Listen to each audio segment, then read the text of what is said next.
Você quer paz, e a vida te entrega conflito. Você pede um sinal e recebe silêncio.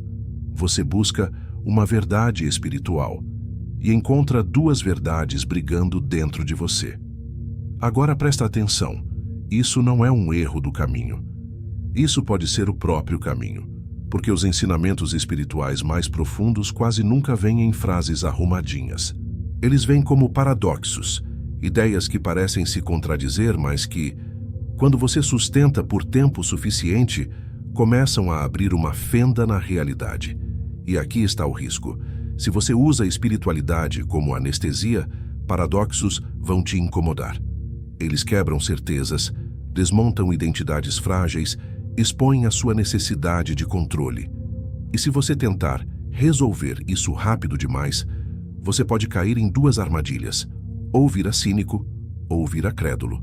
Eu vou te guiar por isso com duas bússolas clássicas: Lao Tzu, Tao Te Ching e Kierkegaard, um mestre do indizível e um especialista no choque entre fé e razão. E a pergunta que eu quero deixar agora é: e se a contradição que mais te irrita for exatamente a porta que você está evitando? Fica até o final, porque eu vou te entregar uma recompensa clara, um mapa de leitura em 3 chaves para reconhecer quando o paradoxo é sabedoria e quando é só confusão disfarçada. Se isso te interessa, já deixa o like e se inscreve, porque hoje a gente vai atravessar o lugar onde a mente dobra e a percepção acorda.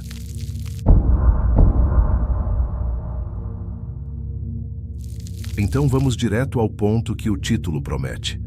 Por que tantas tradições espirituais usam contradições como se fossem chaves? Um ensinamento paradoxal é uma frase, ou uma ideia, que parece se negar por dentro, como se dissesse duas coisas ao mesmo tempo. A mente ouve e reage. Isso não faz sentido. Só que, às vezes, o papel desse tipo de ensinamento não é fazer sentido de imediato, é fazer você perceber. E aqui, eu preciso ser bem preciso. Paradoxo não é bagunça, não é relativismo, não é qualquer coisa vale.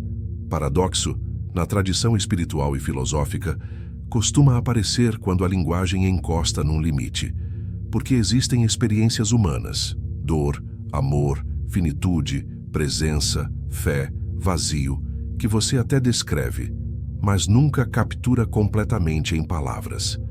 Aí nasce o paradoxo, como um instrumento de ruptura. Agora, para não ficar abstrato, pensa em algo muito simples. Você pode passar horas lendo sobre paz interior e ainda assim continuar em guerra por dentro, porque informação não é a mesma coisa que transformação. Um paradoxo tenta furar exatamente essa camada. Ele não te dá um conceito confortável. Ele te dá um choque que obriga você a encarar o que está por trás do conceito. E isso explica por que paradoxos aparecem em tradições muito diferentes. Quando a pessoa tenta falar do sagrado, muitas vezes ela cai num campo chamado apofático. Vou explicar de forma simples. Apofático é quando você fala de Deus pelo que ele não é. Porque qualquer definição vira uma redução. Em vez de dizer Deus é isso, você diz Deus não cabe nisso.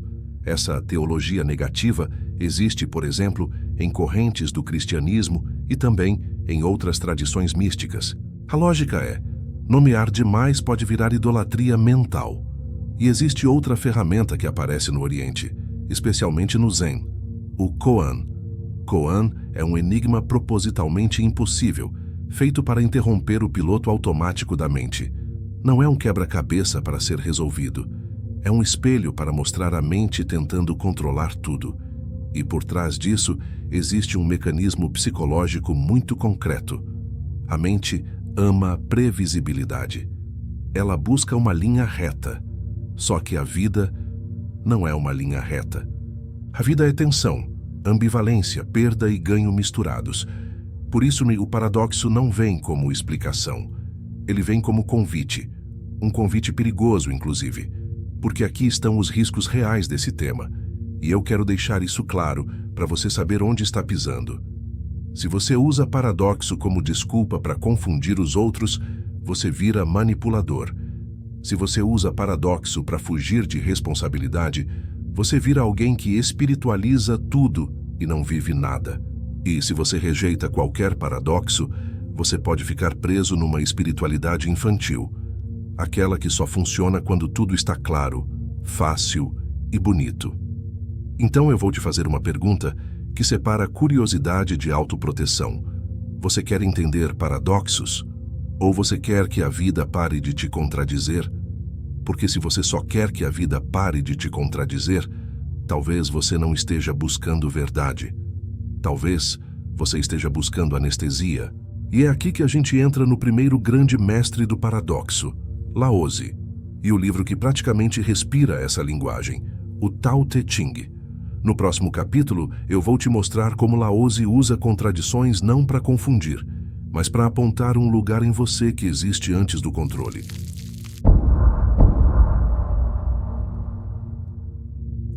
Agora a gente entra num território onde o paradoxo não é enfeite, é método. Porque se você abrir o Tao Te Ching, atribuído a Laozi, você vai notar uma coisa imediatamente. Ele não está tentando te dar um sistema redondo. Ele está tentando te desarmar. E isso é importante para nossa promessa. Se as verdades mais profundas se escondem em contradições, Laozi é praticamente um guia de campo desse tipo de linguagem. O Tao Te Ching começa com uma ideia que já corta a mente ao meio. Quando você tenta nomear o Tao, você já perdeu uma parte dele. Não porque o Tao seja misterioso por marketing, mas porque a realidade viva é maior do que a etiqueta. A palavra vira moldura, e o Tao é o quadro inteiro, e às vezes é a parede, e às vezes é o ar. E aqui entra o primeiro termo que eu preciso explicar com clareza: Tao. Tao, nesse contexto, não é um Deus com personalidade, nem uma doutrina fechada. Tao é o caminho, o fluxo, a ordem viva das coisas, aquilo que acontece quando você para de tentar impor uma ordem artificial em cima de tudo. E como o Tao não cabe em uma frase, Laozi recorre ao paradoxo. Ele te diz em essência: o suave vence o duro, o vazio é útil, o não forçar realiza. E aqui eu já te apresento o segundo termo, Wu Wei. Wu Wei não é preguiça, não é desistência e não é passividade.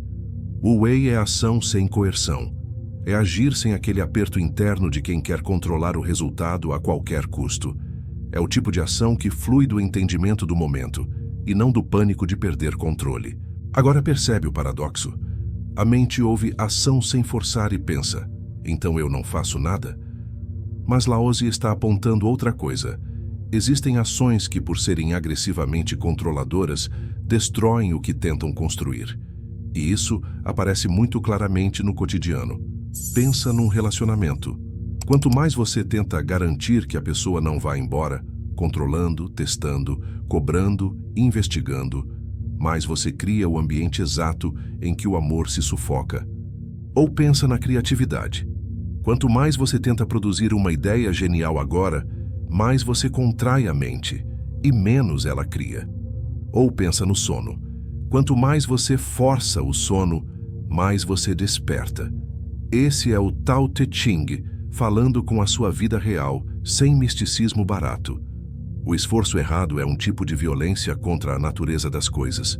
E aqui, a gente toca num dos paradoxos mais bonitos, o vazio útil. A mente olha para o vazio e chama de falta. Laozi olha para o vazio e chama de espaço. O copo é útil pelo espaço dentro dele. A porta é passagem pelo vazio dela. A pausa na música é parte da música. E agora eu vou fazer isso cair dentro do tema que muita gente aqui sente: vazio existencial. Porque existe um tipo de vazio que é queda, e existe um tipo de vazio que é abertura. E a diferença, muitas vezes, não está no que você sente, mas no que você faz com isso. Tem vazio que te chama para anestesia, e tem vazio que te chama para a verdade.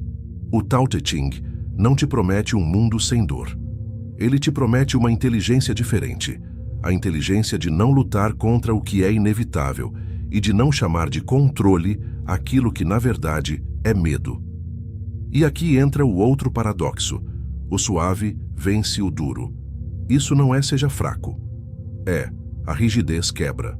O galho rígido estala no vento. O galho flexível, curva e volta. A água não tem forma fixa, mas desgasta a rocha. E quando você entende isso por dentro, muda até a maneira de discutir. Tem gente que acha que vencer uma conversa é levantar a voz. Mas existe uma força silenciosa que desmonta o caos. A firmeza calma. A presença. O eu não preciso te dominar para existir. Agora, presta atenção na linha que conecta tudo isso ao nosso tema principal. O paradoxo em Laozi não é um enigma para você admirar. É um remédio contra a mente que quer controlar tudo.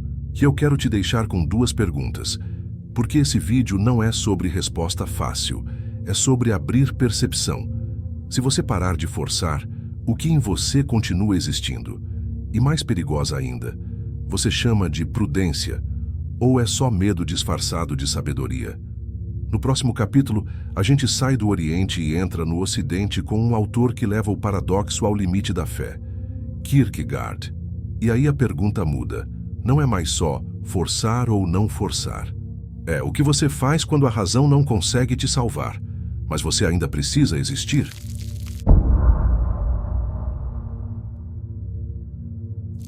Agora respira, porque a gente sai do paradoxo como fluxo e entra no paradoxo como ferida existencial. Se Laozi parece te dizer, para de forçar e ouça o caminho, Kierkegaard, no coração da sua obra, parece sussurrar algo mais perigoso. Às vezes, a sua razão vai chegar até a borda, e ainda assim, você vai precisar viver. E é aqui que eu mostro a base da minha autoridade no tema. Não dá para falar de paradoxos espirituais seriamente sem encarar o que Kierkegaard chamou de o ponto em que a existência cobra um preço. Ele não escreve como quem está montando teoria bonita. Ele escreve como quem está olhando para o abismo e se recusando a mentir sobre isso. No Temor e Tremor, Kierkegaard coloca o leitor diante de uma história que atravessa séculos. Abraão, chamado a sacrificar Isaac.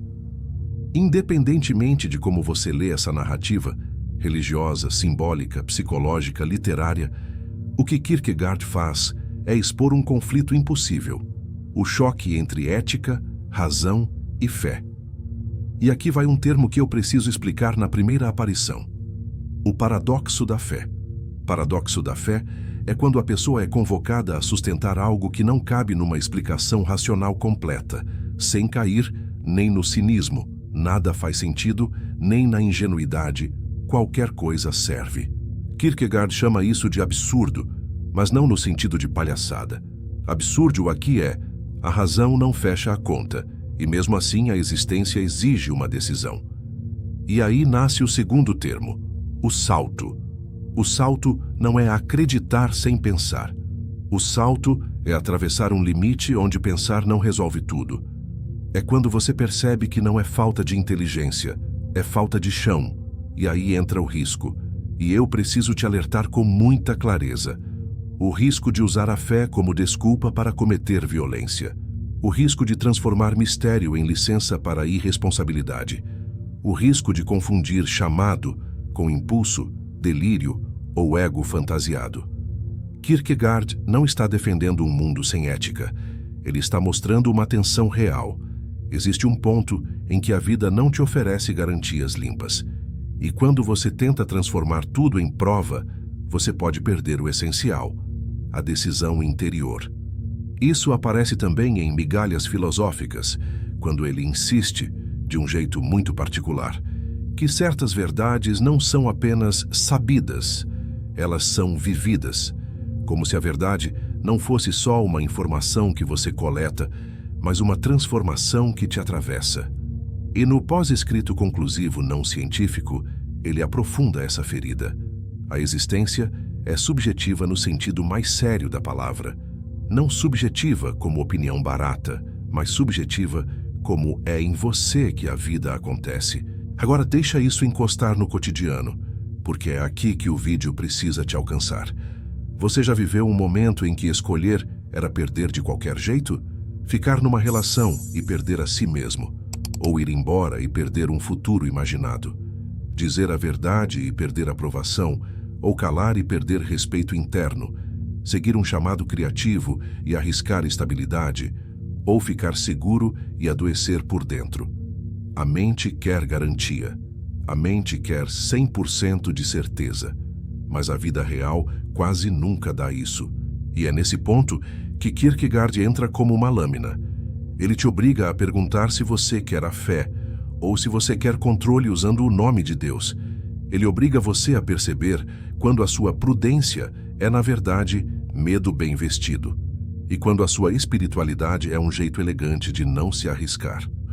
Então, deixa eu te fazer a pergunta que separa quem está só consumindo conteúdo de quem está realmente ouvindo. Se você não pudesse provar o sentido da sua vida para ninguém, você ainda escolheria viver do mesmo jeito? Porque esse é o paradoxo. A fé, para Kierkegaard, não é um conforto. É um ato interior diante do indizível. E agora a transição fica natural. Se Laozi te ensinou ação sem coerção, Kierkegaard te coloca diante de outra camada. Existem momentos em que o problema não é a ação, é a sua relação com a certeza. No próximo capítulo, a gente vai olhar isso com lupa pela lente da psicologia e da psiquiatria, de um jeito factual e direto. Por que paradoxos mexem tanto com a mente? Por que a ambiguidade dá ansiedade? E por que algumas pessoas colapsam quando não têm uma resposta pronta? E se isso já está te puxando por dentro, deixa o like agora, porque o algoritmo entrega melhor esse tipo de conteúdo para quem precisa dele quando você sinaliza interesse.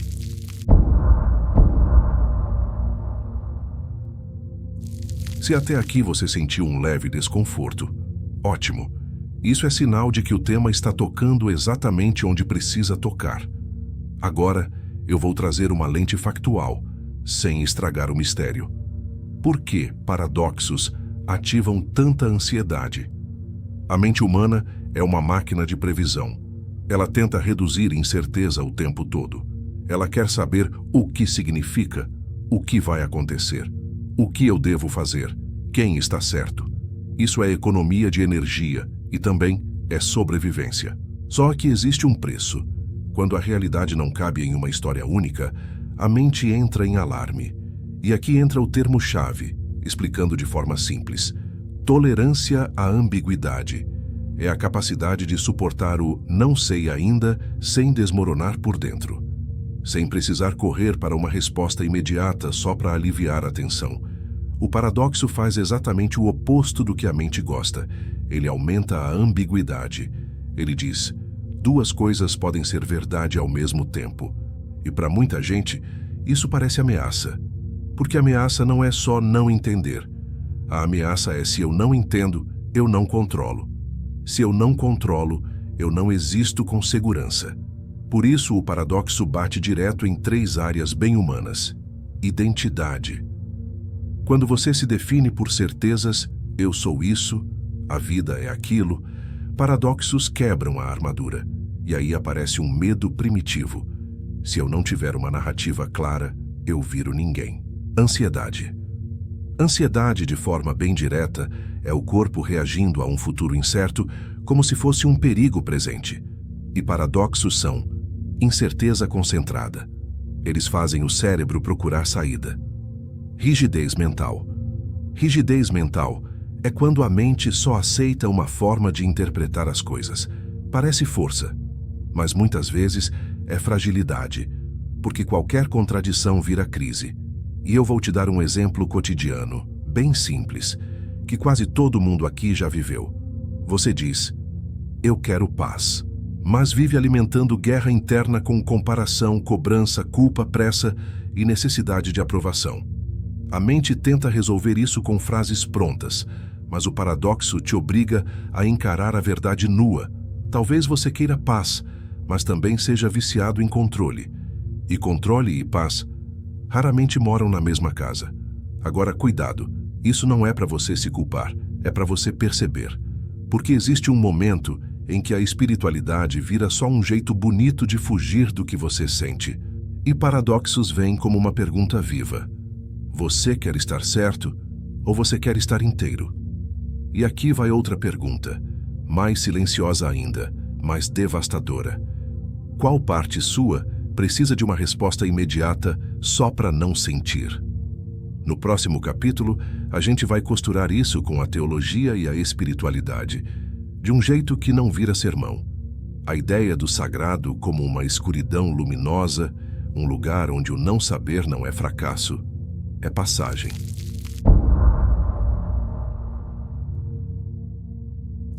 Agora a gente entra num território delicado, e eu vou tomar muito cuidado para manter clareza sem empobrecer o mistério. Existe uma ideia antiga, presente em correntes místicas, de que o sagrado às vezes se manifesta como uma espécie de escuridão luminosa. Eu vou explicar sem poesia demais. É quando você não tem uma resposta, não tem uma sensação bonita, não tem sinal nenhum, e mesmo assim existe uma presença, um tipo de realidade que não depende do seu controle. E aqui volta aquele termo que a gente citou lá no início, apofático. Apofático é quando você reconhece que certas coisas, especialmente Deus, o absoluto, o mistério, o sentido final, não cabem numa definição. Então, ao invés de tentar prender o sagrado em frases, você aprende a se aproximar por negação. Isso não é, isso também não, ainda não. Isso pode soar abstrato, mas pensa numa experiência humana simples. Quando você tenta explicar um luto profundo, você percebe que falta linguagem. Quando você tenta explicar um amor que te atravessou, também falta linguagem. A teologia mística sempre soube disso. O sagrado não é um objeto dentro do mundo para ser dominado. É um horizonte. E quando você tenta reduzir o horizonte à fórmula, você cria um ídolo mental, uma imagem de Deus que serve mais à sua ansiedade do que à verdade. Agora, costurando com os dois pilares do vídeo. Laozi, no Tao Te Ching, aponta para o Tao como algo que escapa do nome. A realidade viva não cabe no rótulo. Kierkegaard aponta para a fé como atravessamento. Chega a um ponto em que a razão não fecha a conta, e ainda assim existe um chamado interior. Percebe? Eles estão falando a mesma língua por caminhos diferentes. O limite da linguagem é o começo da experiência. E isso toca muito forte numa vivência comum do nosso público. O momento em que a espiritualidade não é mais uma sensação, é um deserto. Você reza e parece que nada acontece. Você lê e não se anima. Você busca e não encontra. A mente chama isso de abandono, mas a mística, às vezes, chama isso de amadurecimento. E eu não estou romantizando o sofrimento. Presta atenção. A diferença entre deserto que destrói e deserto que transforma não é a dor em si. É o sentido que você permite nascer nela. Tem gente que, diante do silêncio, corre para a anestesia. Preenche tudo. Barulho, tela, consumo, opinião, distração, qualquer coisa. E tem gente que, diante do silêncio, começa a ouvir algo que evitou a vida inteira, a própria verdade interna, o próprio medo, o próprio desejo real, a própria fragilidade.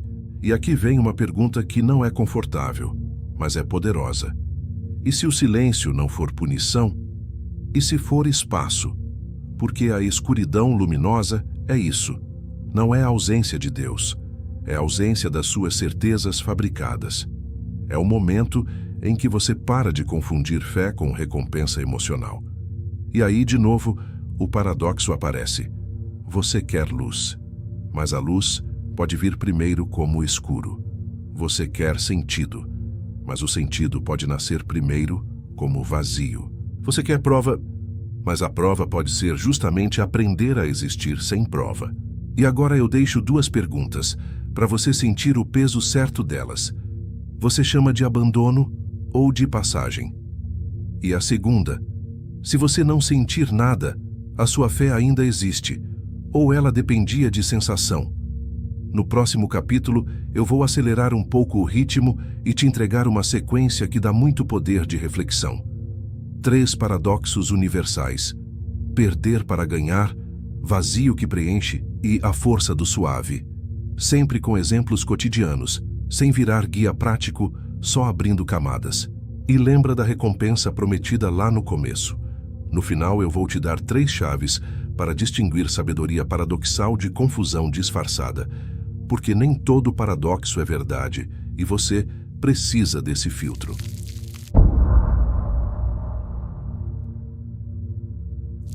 Agora, eu quero te dar 3 paradoxos que aparecem em várias tradições, às vezes com nomes diferentes, mas sempre com o mesmo efeito. Eles desmontam o seu piloto automático. E eu vou fazer do jeito certo. Conceito curto, exemplo cotidiano, pergunta que fica vibrando. Perder para ganhar. A mente odeia isso, porque perder soa como fracasso. Mas em linguagem espiritual e existencial, perder muitas vezes significa soltar uma identidade que já virou prisão. Você perde a máscara, perde a necessidade de agradar, perde a ilusão de que todo mundo precisa te entender. E aí você ganha algo que não é felicidade instantânea. Você ganha inteireza. Exemplo cotidiano. Tem gente que vive em um personagem. O forte, o certo, o espiritual, o que nunca erra, o que nunca desaba. Só que esse personagem custa caro. Ele custa honestidade, intimidade, presença. Aí a vida faz o que a vida faz. Ela quebra o personagem. E você chama isso de crise. Mas às vezes a crise é o início de você voltar a ser real. Pergunta: o que você está chamando de perda, que talvez seja libertação? O vazio que preenche. Esse é o paradoxo mais incompreendido, porque ele cutuca diretamente o vazio existencial. A mente olha para o vazio e pensa: falta. Mas muitas tradições olham e pensam: espaço. O vazio pode ser o intervalo onde o sentido nasce, não como frase pronta, mas como percepção. Exemplo cotidiano. Quando a agenda finalmente fica silenciosa, é quando o incômodo sobe. E aí muita gente corre para preencher. Tela, barulho, compras, conversa vazia, opinião, trabalho sem parar. Só que o vazio não é só um buraco. Às vezes é um espelho. Ele mostra o que você estava evitando sentir. Luto, medo, desejo, cansaço, solidão, verdade. E isso é perigoso, porque a verdade cobra um preço. Você vai ter que mudar alguma coisa, nem que seja dentro. Pergunta: o que aparece em você quando não existe distração nenhuma? A força do suave. Esse aqui é Lao-Tzu puro, mas também é uma lei humana. O rígido da sensação de poder. O suave parece frágil. Só que, na vida real, rigidez costuma quebrar, e suavidade, quando é madura, costuma atravessar. Exemplo cotidiano. Uma pessoa firme e calma pode encerrar uma discussão sem humilhar ninguém. Ela não precisa vencer no grito, ela vence no eixo. E isso confunde, porque muita gente só conhece 2 modos: dominar ou ser dominado. O suave maduro é um terceiro modo: presença sem violência. E aqui tem um risco. Se você confunde suavidade com submissão, você se perde. Mas se você confunde dureza com força, você endurece por dentro e vai chamar isso de maturidade. Pergunta: você está ficando mais forte ou só mais duro? Agora junta os 3 paradoxos como um só recado. Perder pode ser voltar a si. Vazio pode ser espaço para a verdade. Suavidade pode ser a força mais estável. E se isso está mexendo com você, comenta aqui embaixo qual desses 3 paradoxos te pega mais hoje. Perder, vazio ou suave. Eu leio porque isso também me ajuda a entender quais capítulos aprofundar nos próximos vídeos. No próximo e último capítulo, eu vou fechar com a recompensa prometida. 3 chaves para distinguir sabedoria paradoxal de confusão disfarçada. Porque sim, existe paradoxo que liberta, e existe paradoxo que só te enrola.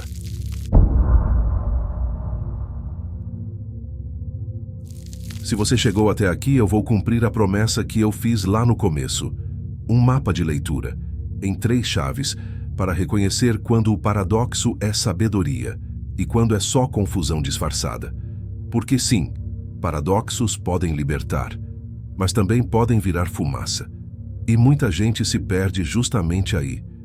Antes das chaves, deixa eu fechar a síntese com uma frase simples. O paradoxo não existe para te confundir. Ele existe para quebrar a sua ilusão de controle e abrir um espaço onde uma percepção mais madura consegue respirar. Lao Tse faz isso apontando para o Tao como algo que escapa do nome, e por isso usa paradoxos como setas. Suave vence duro, vazio é útil, não forçar realiza. Kierkegaard faz isso expondo o limite da razão. Tem momentos em que você não tem garantia, e ainda assim precisa escolher, viver, existir, e talvez chamar isso de fé. Agora, aqui vem a recompensa. Guarda essas 3 chaves, porque elas são um filtro poderoso. Chave 1. O paradoxo te torna mais lúcido ou mais nebuloso? Sabedoria paradoxal, mesmo quando te desestabiliza, tende a produzir clareza interior com o tempo. Você fica menos reativo, menos preso em personagem, menos viciado em explicação. Você enxerga nuances. Confusão disfarçada faz o oposto.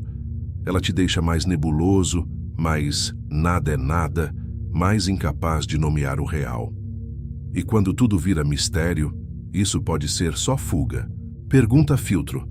Depois desse paradoxo, você ficou mais honesto com a vida ou só mais confortável em não decidir? Chave 2. O paradoxo te chama para a responsabilidade ou te dá desculpa? O paradoxo verdadeiro não te dá um álibi moral. Ele te chama para uma responsabilidade mais profunda. Lao Tse não está dizendo não faça nada. Ele está dizendo não transforme a ansiedade em ação violenta. Kierkegaard não está dizendo faça qualquer coisa em nome da fé. Ele está mostrando o peso do interior e o risco de mentir para si. Quando o paradoxo vira desculpa, ele vira veneno. Ah, é tudo paradoxal, então eu não preciso mudar. Ah, é tudo mistério, então eu não preciso encarar. Pergunta filtro. Isso te aproximou do real ou te deu uma rota de fuga elegante? Chave 3. O paradoxo expande sua capacidade de suportar o não saber ou te vicia em choque? Essa chave é muito atual. Tem gente que consome paradoxo como entretenimento, como se fosse mind-blowing infinito. Mas a função do paradoxo não é te deixar viciado em novidade. É te treinar para suportar o não saber sem desmoronar. É construir tolerância à ambiguidade, aquela maturidade interna que não precisa de resposta imediata para existir. Se você só busca choque, você não aprofunda. Você só troca de confusão. Pergunta final. Isso te deu mais presença ou só mais estímulo? E agora eu te deixo com 3 perguntas finais para esse vídeo continuar trabalhando em você depois que terminar. O que em você precisa de certeza para se sentir seguro? Se você não pudesse explicar sua fé, ela ainda existiria. Qual contradição hoje pode estar tentando te ensinar a ser mais humano? Se esse vídeo te incomodou, pode ser que ele tenha funcionado. Se você quer mais vídeos nesse estilo, profundos, sem superficialidade, cruzando espiritualidade, psicologia e filosofia, se inscreve e ativa o sino. E comenta, qual paradoxo da sua vida está mais vivo agora? Eu leio e uso isso para construir os próximos roteiros.